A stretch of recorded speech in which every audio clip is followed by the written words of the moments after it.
ఎండలకి చల్లచల్లగా బాదం మిల్క్ రెసిపీని చూసేద్దామా? హలో అండి, వెల్కమ్ టు మీనాశ్రీ ఛానల్. ఈరోజు మన రెసిపీ వచ్చేసి బాదం మిల్క్ అండి. ఈ ఎండాకాలంలో చల్లచల్లగా ఉంటుంది. దాని ప్రాసెస్ని అయితే చూసేద్దాం. ముందుగా అయితే నేను నైట్ ఒక 35 దాకా బాదంలు అయితే నానబెట్టుకున్నాను. నైట్ అయితే ఎక్కువసేపు ఉంటుంది కాబట్టి దాని మీద పొట్టు అనేది తొందరగా వచ్చేస్తుంది. అందుకని నేనైతే ముందే నైట్ నానబెట్టేసుకున్నాను.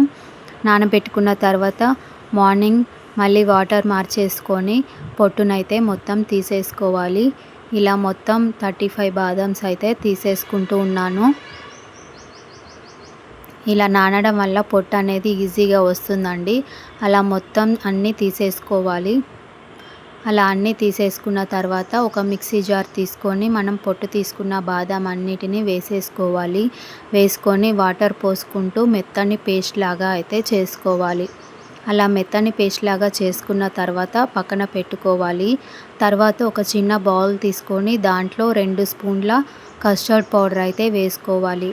వేసుకున్న తర్వాత కొన్ని పాలు పోసుకొని ఉండలు లేకుండా మంచిగా మిక్స్ చేసుకోవాలి. మిక్స్ చేసుకొని ఈ మిక్చర్ని పక్కన పెట్టుకోవాలి.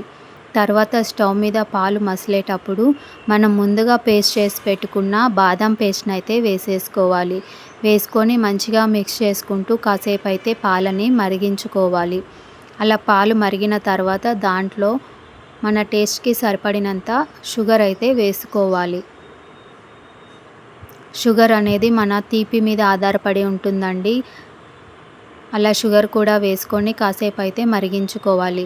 అలా పాలు మరిగేటప్పుడు దాంట్లో మనం ముందుగా మిక్స్ చేసి పెట్టుకున్న కస్టర్డ్ మిల్క్ని అయితే వేసేసుకోవాలి. దానిని కూడా వేసుకొని కాసేపు అయితే చిక్కగా అయ్యే వరకు అలా తిప్పుకుంటూ ఉండాలి, అడుగంటకుండా.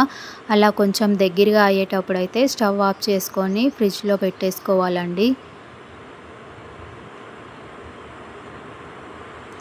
చిక్కగా అయిపోయింది. అలా ఫ్రిడ్జ్లో పెట్టుకొని చల్లగా అయిన తర్వాత తీసేసుకొని ముందుగా కట్ చేసి పెట్టుకున్న బాదం పలుకులను అయితే వేసుకోవాలి. కట్ చేసుకున్న బాదం వేసుకున్న తర్వాత అంతేనండి, సర్వ్ చేసుకోవడమే. గ్లాస్లో పోసుకొని చల్లచల్లగా తాగేస్తే చాలా బాగుంటుందండి ఎండాకాలంలో. నచ్చితే అయితే ఒకసారి ట్రై చేయండి. వీడియో నచ్చితే కూడా ఒక లైక్ అయితే చేయండి. Thanks for watching. ఇక్కడ మా పాప అయితే టేస్ట్ చేస్తుందండి. లాస్ట్లో తనైతే రివ్యూ ఇస్తుంది. చూడండి తను ఎలా చెప్తుందో.